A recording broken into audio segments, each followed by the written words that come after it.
And welcome to Off the Couch, where psychology meets everyday life. I'm Dr. Greg Cason, and I'm here. I'm a psychologist, and I'm here with producer Brian Gomez. Happy Monday, you guys. He's joining the conversation. Today on Off the Couch, we're going to be talking about some studies that came out this week in psychology. Can therapy against spider fears reduce your fear of heights? Are siblings bad for your mental health? And what your Zoom background says about you. And for Psychology in the News, we're going to talk about, should you yell fire in a crowded theater? The answer may surprise you. But first, let's talk about fears. Brian, what are you afraid of? Oh, okay. What phobias? Oh, you got a list. I think my two main, well, there's a few things I guess I would say. Heights for sure. I'm not a fan of heights. The dark is a little uneasy for me. And I hate like any bug that can bite me for sure. Like, yeah, no, not for me. Well, I mean, no one likes to be bitten by a bug, but are you afraid of them? Do you have a phobia? Oh, definitely. Oh, okay. I had my manager in my apartment complex and my neighbors all come to like this little yard like a few months ago because there was this huge spider, not even on my window, but it was close to my window, and I couldn't let it go, and I thought it's going to come in at some point, and like, no. Okay. Well, and also we have engineer Tony. Tony, good to see you. Tell me, what you might be afraid of?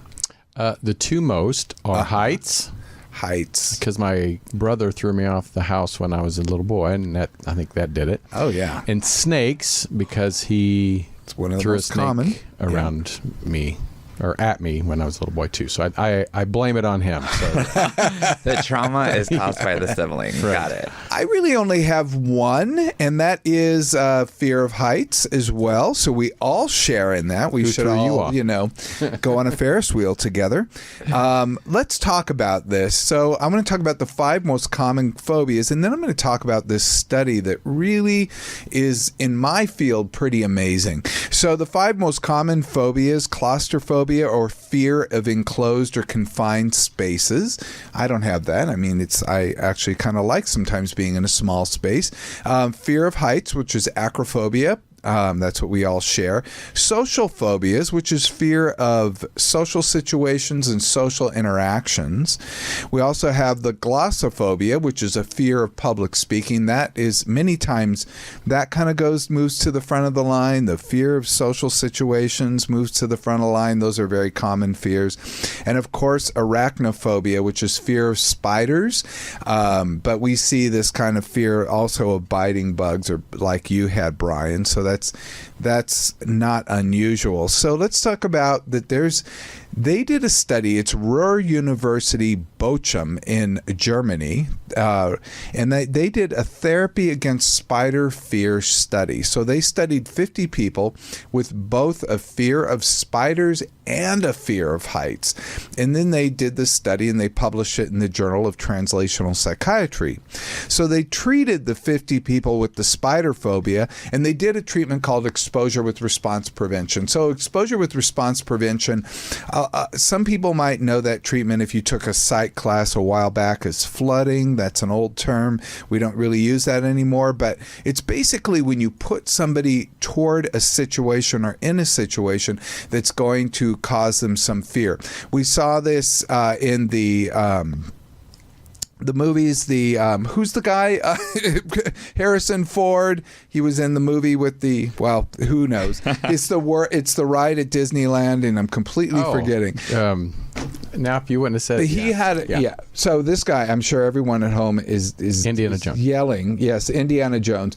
He had a fear of snakes, and he's dropped into a vat of snakes, and he had to take a breath. I mean, he was completely frozen for a second, absolutely in terror, and then suddenly he kind of got it together and pulled himself out of this situation.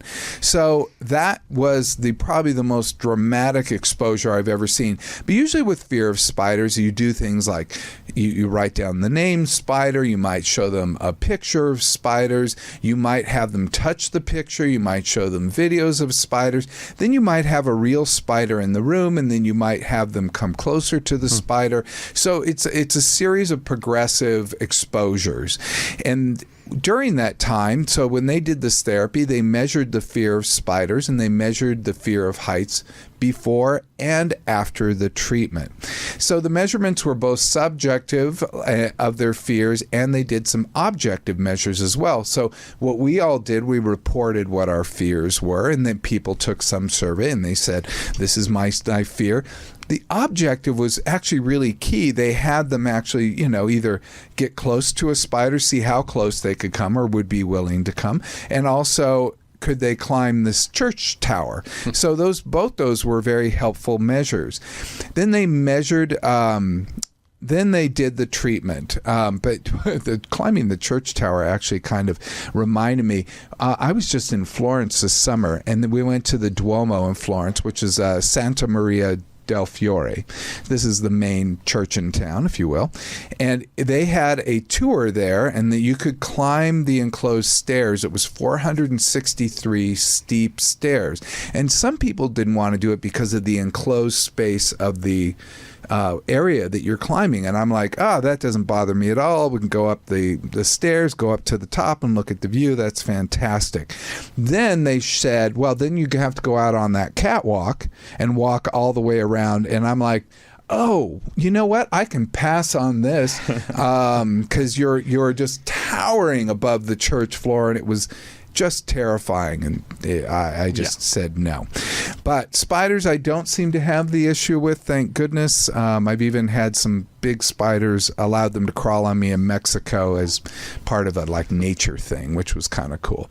But what they did find when the people did this study, the study researchers did that exposure therapy just for the spiders. They didn't do it for heights, but they did it just for the spiders. They found that the exposure therapy, which we already know in psychology, that exposure therapy works. It works very well. So the fear of spiders is reduced significantly in both subjective and objective measures. People could get closer to spiders. Maybe they could touch spiders. They certainly could talk about them, etc. So all of that was good. But they also found that the people's fear of heights was reduced by 15% due to exposure to the spiders. 15%. So just by doing exposure to spiders, people's height fears got better. And this is actually pretty... this was theoretically done because we start to look at in psychology these kind of universal protocols. Are there certain things we can do to help people to get better that we don't have to address every single problem? So they've tried to look at what explains this, and they couldn't really figure it out. There are some theories. They don't think it's associative learning. This is for the psychologists who might be listening. They don't think it's classical conditioning like the Pavlov's dog stuff. They think that associative learning, just so you know, it's kind of assessing the relationship between things and how they're connected. And, you do it through different learning patterns like Pavlov's dog with the bell, thinking the food's coming, etc. So the reduction of fear appears to have generalized. So that's what we say, this skill seems to have generalized. It's gone on to something else, and it's gone on to another stimulus or another thing. Here, the thought is it's increased self-efficacy due to exposure therapy. I know I'm throwing out a lot of terms here. I won't do that all the time, but let me tell you what self-efficacy is. It's different than self-esteem. Self-efficacy is really your belief in your ability to do something. So self-efficacy, when it increases, when you see that you can handle the spider fear, people feel more empowered. So the theory is, in fact, that people feel more empowered. They feel stronger. They feel like they can attack things better because they attack their spider fear. So I thought that was pretty damn cool. What? Oh, nothing. I'm also scared of bees. I forgot to say. I'm terrified of bees, and I'm not even allergic. Well, we don't know if this works with bee phobias, but I would say that, addressing the spider phobia first might really be helpful in your fear of heights. So, are siblings bad for your mental health? Boy, Tony says yes. I feel like universally everybody. Brian says yes. I will certainly say absolutely. I had a really weird family situation. So I grew up, I have a brother who's 1 year older. He's intellectually disabled, and I have a sister who's 6 years younger. I have two stepsisters, one who's 1 year older, one is 3 years older, and I have a half sister who is essentially my age. So we've got a lot going on in that clan. So anyway, but are siblings bad for your mental health? Brian thinks they perhaps are. Everyone says yes. So this study looked at mental health and having siblings or not having siblings. So this is pretty cool because I've always thought that all my friends who didn't have siblings growing up, I thought they were so lucky because they got to like not have to share a room, and they didn't have to like pile in the back of the car and ride in the very just always getting the scraps. So I thought this was kind of cool. But this study was done by the Ohio State University, and it featured the work of the sociology doctoral candidate Rui Chow. And I'm talking about that because just on an offsite, this is once again, it looks like dissertation research. So this is done by this person. So, some cool research sometimes comes from people who are first coming up in their doctoral programs, and Doug Downey was the lead author. This was published in the Journal of Family Studies. So they did this study both in China and the United States. This is interesting because it's two entirely different cultures in so many ways, but especially around having children. So you guys think that having children, you actually think that indeed having siblings is bad for your mental health, but what do you think? What do you think they found in China? Oh, they're a lot more strict on that end over there. It might not be as bad there. I know it causes there's little things that everybody seems to know about, like middle child syndrome or being the oldest, and you're like put with more things that you have to worry about, or like being the baby. So it definitely does take a toll, but if you don't have a big family, I feel like it's going to be a bit different. Well, it's interesting because Child has had a one-child policy. So it is so many people in China only have one sibling in their family. But sometimes some families have more than one. What do you think, Tony? About China or just... Yeah, China. That's what my thought was. I know they have a limit on the amount of children that they can have. I don't know what their limit is now, or but yeah, I don't think they have the same issues as we do because they're kind of a tighter knit family than majority of Americans. Well, they definitely have a different culture, definitely tighter knit, definitely the families are a little more together. But other studies have shown that having more siblings is associated with positive effects. Having more siblings is associated with better social relations.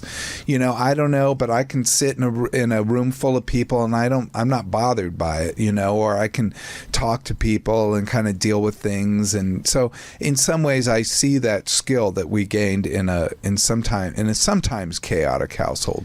Well, the findings are teens from larger families, teenagers, mind you, from larger families have poorer mental health than families who have fewer siblings. So the more siblings these teens had, the worse their mental health. And that effect was found in both China and the United States. So, other findings. In China, the teens with no siblings at all, the one-child policy kids, actually had the best mental health. This is so cool. Amen to that. The United States, they had much better mental health when they had no or one sibling. So just having one sibling's okay. It's when you get up there. It gets messy. The worst impacts are having older siblings and having siblings closely spaced in age tended to have the worst impact on well-being in the United States. That pretty much describes my family. Can I give an example? An example? There's 4 of us. Yes. I'm the baby. There's 8, 7, and 6 years. They were all a year apart. Oy. And then a big gap in me. I'm the most normal one. They're all kind of messed up. So that might prove your point. There you go. Siblings born within 1 year of each other had the strongest negative association with mental health. Snap. There you go. That is a finding from the study. So why? What's the thing? So the theory, they don't know exactly why, but there are certain theories that might hold here. So resource delusion is one of the theories. So that theory is kind of like, imagine your parental resources are like a pie, and when it's one child, they get the whole pie. But when you have two kids, you have to slice the pie in half. Or the older child might insist on getting even more of the pie, let's say. Mm-hmm. So, all the attention and resources get divided up. But the more kids, the kind of more things get, apportioned in weird ways. And I'm wondering for you, Tony, if it was like half a pie was those three kids and the other half was you. Who knows if you had that kind of division. Because they always said, Tony got everything he wanted. Yeah, that's my youngest sister, Michelle. She was 6 years younger, and that's sort of the break. We were all close together, right. But she's 6 years younger. And then that was sort of everyone's opinion. Yeah. Hi, Michelle. You're the best. So you add siblings, and there are fewer resources and less attention, and closely spaced have to compete for the same types of parental resources. They also think this could be selectivity. Now, selectivity is a little bit different. It's sort of like the people who choose to have more than one kid, or people who choose to have one kid. So meaning maybe one-child families are just inherently different than families with many children. So not surprisingly, families from children from families associated with the most socioeconomic disadvantage. Oh, I'm sorry. Children associated with the most socioeconomic advantage, the rich kids, they had the best mental health. Lucky them. They get everything. So the kids that had a little more money on hand, a little more resources, seemed to do better. And that's why this theory looked kind of interesting. So one-child families in China were the most socioeconomically advantaged. One- and two-child families in the United States were the most socioeconomically advantaged. What was not measured was the quality of the sibling relationships. And this was interesting to me because I'm like, but it's like the relationships are all different. We all interact differently. We have different ways of doing things. We all have our own personalities. And some of it didn't depend on our parents. So, yeah, I don't know. That was just not measured as part of this. But there are some previous studies that show that higher quality relationships have more positive effects on mental health. So if you're good with your brother and sister, etc., then it's going to have more positive effects. I guess if you're in the rich family, there's only one or two of you. Siblings are not all bad, though. I love all of mine. I really do. I mean, especially what's great about siblings is you grow up. So, now I consider them all very, very dear. I don't know that I always held that opinion when I was a kid, but I don't think any of us did, actually. Maybe still don't. I think they're all amazing. All of them had things that were just, I had one sister. It's just. All of them very popular, beautiful, and the one was valedictorian, it's all these things. And I just existed in the shadow. So more brothers and sisters associated with better social skills among kindergartners. So if you have a lot of brothers and sisters, you're pretty good in kindergarten. That's that can be helpful, good launch. And also lower likelihood of adult divorce. Not that childhood divorce happens a lot. So a lower likelihood of divorce. So that's kind of nice. Okay, what your Zoom background says about you. Please, if you are watching this show, you can note my background here.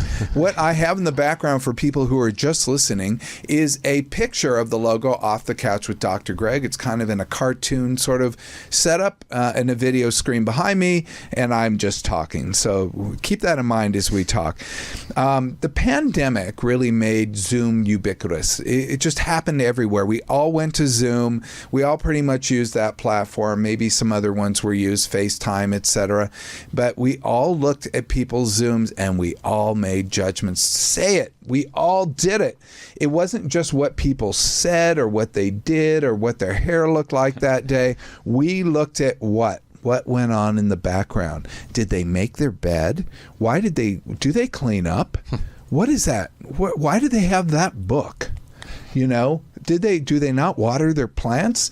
Come on, you guys thought this? No? No, yeah, definitely. I had to be on Zoom through school, so I would see, like, you know, at mornings, people aren't dressed, people don't even have their camera on. Yeah, it was a big discussion for sure. You know, nothing is worse when you're doing a Zoom call and somebody doesn't turn their camera on. And as somebody who had to give lectures where people kept their cameras off, it's like talking at a blank wall.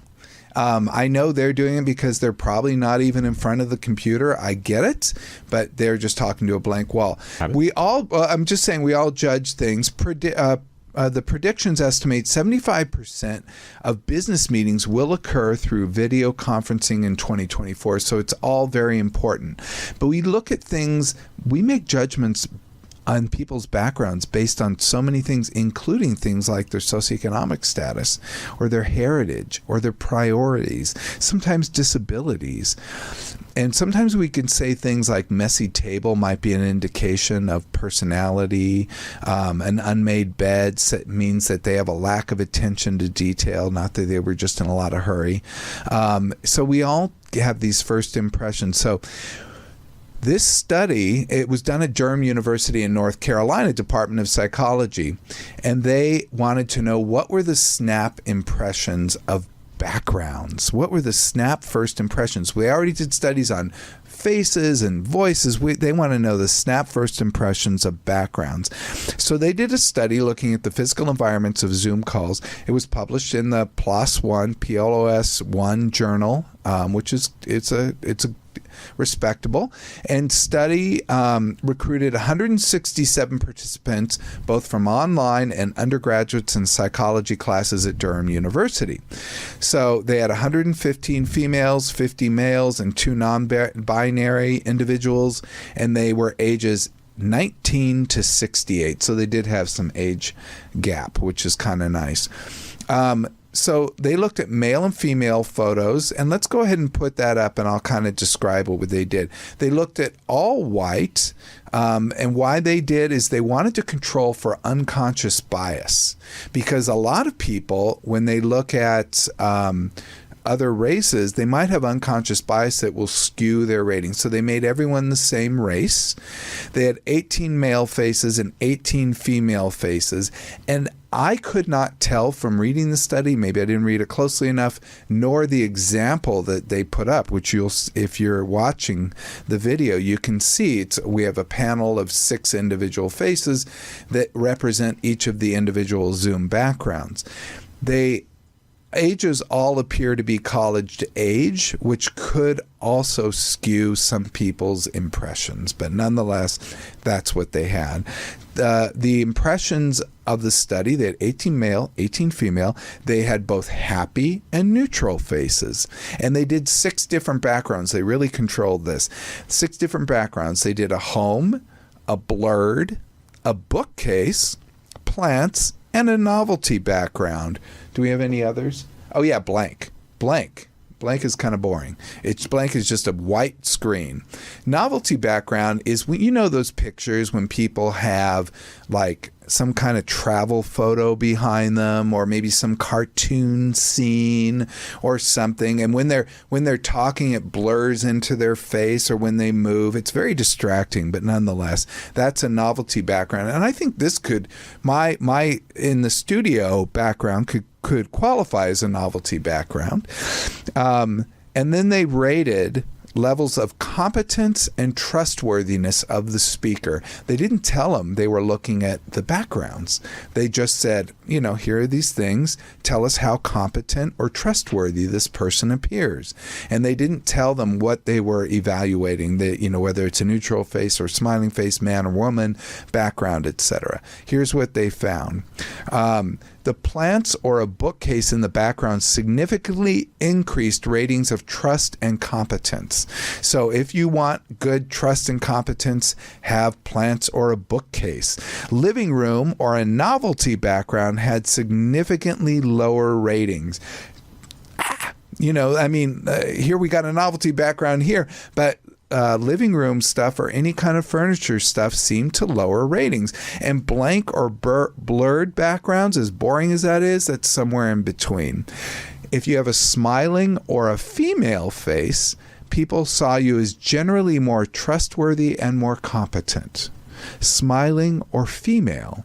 Neutral expressions, there was no difference in trust or competence. And when you're seated in front of a glance or a bookcase. So if you don't smile, it's pretty neutral. And male faces were significantly less competent. Male faces significantly less competent if in a living room, blank wall, or you guessed it, novelty background. So they take it for what you will here, but I could be seen as less competent at this very point. Advice, clean up the background. I mean, folks, if people are looking at your background, you're losing them. You're losing the message, whatever it is. Put some plants or a bookcase behind you. That's kind of an easy fix. That's kind of good. And if you can't control your background, smiling helps. And wear nice clothes. Don't distract. Remember, clothes are actually part of the environment. Okay. I want to talk about psychology in the news. So I want to start talking about, I was rewatching one of my favorite movies the other night. It was Quentin Tarantino's Jackie Brown. Do you guys know this movie? Starring Pam Grier, who used to be Foxy Brown and Coffee. She's just amazing. Anyway, I take it, maybe not. But I will tell you, it's a fantastic movie. I've seen it many times. Well, this was the first time I noticed that the casting was done by someone named Jackie Brown. Spelled differently, but still it kind of threw me off. I'm like, oh. So I texted a movie buff friend of mine to ask him if he knew about it. I thought, if anyone's going to know, he'll know. He didn't know. And then he was asking me, oh, you're watching that movie again? I love that movie. It's one of his best, et cetera, et cetera. So we're going back and forth and talking about this. And I told him about the first time seeing the movie. And here's the thing. The first time I saw this movie, I only saw about a third of it. I went to a theater in Santa Barbara, and it was a broken up theater. Just to give you this visual, I went into the theater. You had to go upstairs, and they had converted this balcony into a theater. So we were in like the balcony section, but it was a theater, and it was steep stadium style seating. So I'm sitting there. We went upstairs and we were watching this movie. It's great. About a third of the way through, and we start to smell smoke. So a woman from the theater went out. She goes, I'm going to check it out, because we're all like, what's going on? And she came back and she yelled, "There's a fire." Now, I'm in a crowded movie theater, and someone just yelled fire. Now, in my psychology classes, this would always be an example that was given. Don't yell fire in a crowded theater. In fact, it's considered very poor judgment. You never yell fire in a crowded theater. We hear this all the time. So what happened next really surprised me, and it reminded me of these two news stories I just heard. So 2 recent news stories, 2 disasters. Alaska Airlines Flight 1282, which had the, everyone knows, is the one where the door blew off mid-flight, and the avalanche in the ski resort in Palisades, Tahoe. So let's first talk about the door being sucked off mid-flight on the Alaska Airlines flight. It was on a Boeing 737 MAX 9 jet.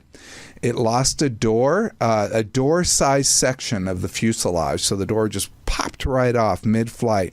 They were 6 minutes after takeoff. They had just taken off. And what happens when you just take off in a plane? You're about 6 minutes up. You start getting restless. Some people stand up. They have to go to the bathroom. There's probably all kinds of action going on.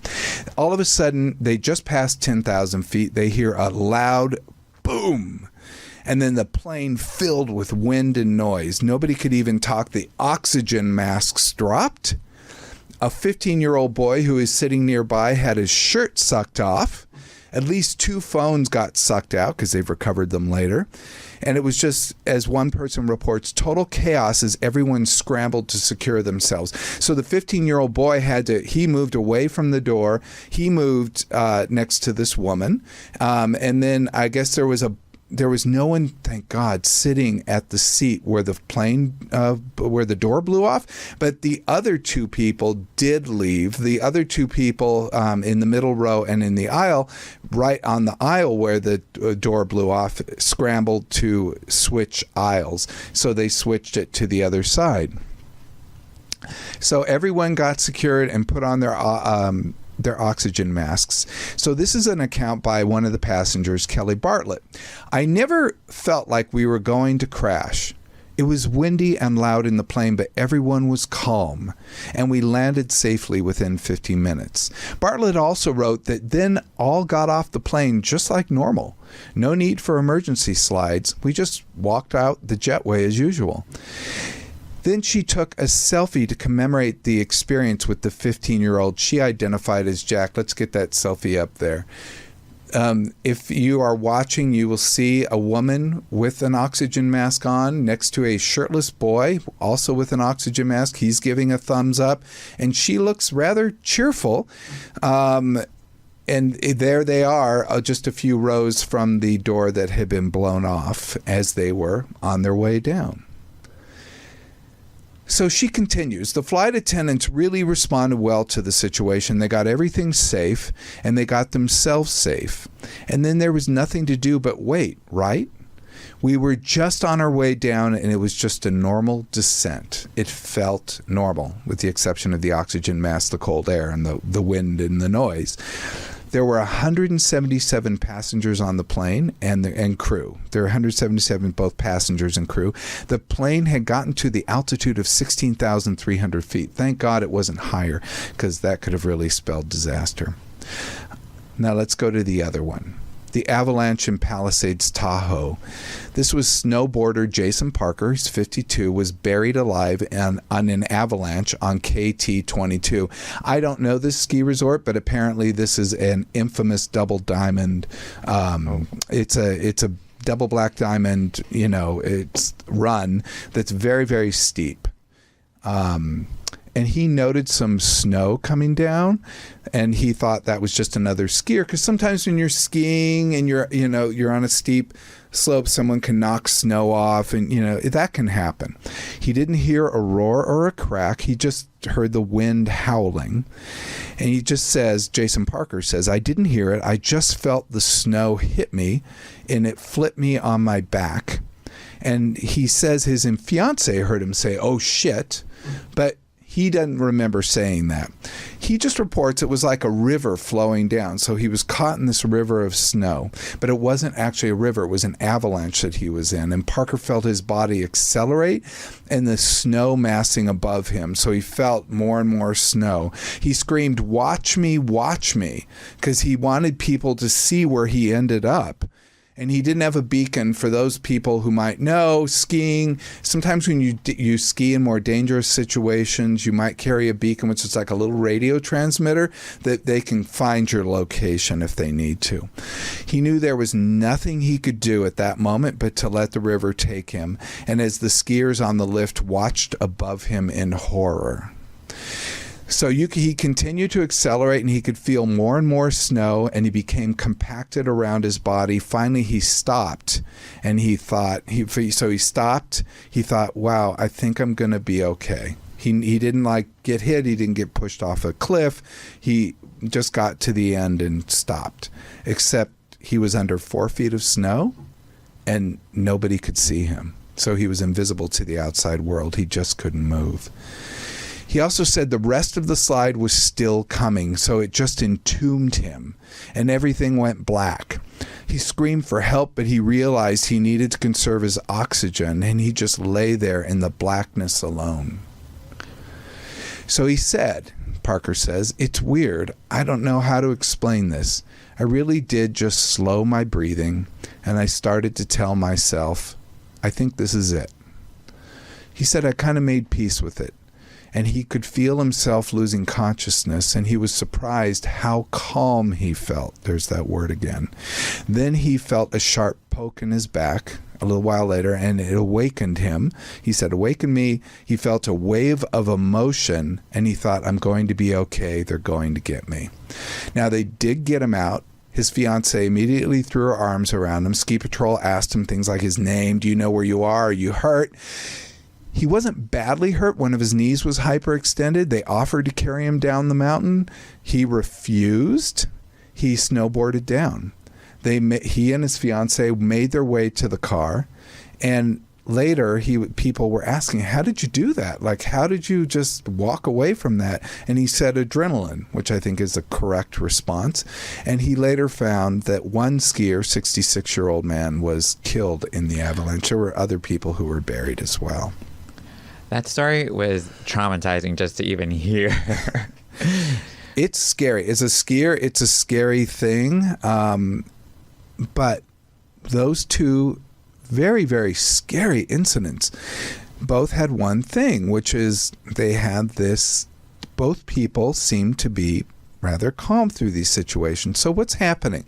When we have a very frightening situation, we have what's called a sympathetic nervous response. We have the parasympathetic system and the sympathetic nervous system. Sympathetic nervous system actually is responsible for our rapid, involuntary response to dangerous or stressful situations. It does things like it causes your blood pressure to rise, you speeds up your heart rate, increases your sweating, dilates the pupil, improves your vision, delivers more blood to areas that need it, that need oxygen.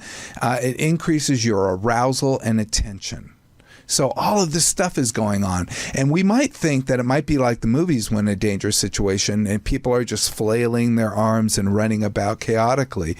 But that isn't what happened. It really seemed to be that we always say when people go into the sympathetic nervous system response, they have a fight, flight, or freeze response. But I'll hold that there might be a fourth way, which is focus, because the increased arousal and attention seem to be at play with these people. And that brings us back to Jackie Brown. The woman had come into that theater. She yelled fire in a crowded movie theater, but what happened next really astounded me. At the time, I thought it was weird, but it was happening with me too. We all just got up extremely calmly and walked down the steep movie theater steps, and there was only one aisle that we could go down. There weren't separate aisles. It was, very little narrow, tiny little theater. And we were all walking down the movie theater steps. And it was like church. One row, one row, one row, one row. No one pushed. No one said anything. People were all extremely calm. And then we got to the door, and of course, it was a wall of smoke. So what do? And they're like, and then we had to get down, like, to get down when you encounter smoke, just FYI to people, get as low as you can. So I think they were yelling, maybe crawl. I don't remember, but I do remember someone kept yelling, screaming, follow my voice, follow my voice. And we were in a balcony situation, so you didn't want to go down the stairs into the main lobby because, of course, that's where the fire was going on. So they go, follow my voice. So it was off to the left, and turns out that there was a fire exit on the side of the sort of landing on the outside of the theater. So we followed the voice. And I just crawled till I got closer and closer to the voice. And I remember seeing other people crawling too. So there were people coming from different things, but it was almost as if we were in line. And they go, follow my voice. And I got to the doorway and there was somebody there. And then he helped me up. And then I walked down the stairs and outside. It was just the most weird thing. And, we're outside and we hung around because it was just like, how do you process this? And bottom line, we kind of just went home. What do you do? At that point. But it was a very, very strange thing. I will say the theater staff, they were the ones yelling, "Follow my voice." It wasn't emergency personnel. The theater staff, people paid probably minimum wage, were the ones getting us out. So I have to hand it to that theater, and I can't even name that theater now. This happened back, I was trying to guesstimate, because I remember exactly the class I was in my master's program. I think it was in 1990. And I remember telling a professor that this happened, and he said, "Well, you should never yell fire in a crowded movie theater." And I'm like, well, I know that's the conventional wisdom, but I'm sure glad someone did. So, turns out maybe there is something different going on, and maybe there's some more trust in humanity we can have with each other than thinking we're all just going to yell and be every man for himself. So, well, that wraps up the show for today. This is Dr. Greg Cason and Brian and Tony as well. Thank you, Tony. Bidding you farewell. Be present, be flexible, and be kind. Till next time.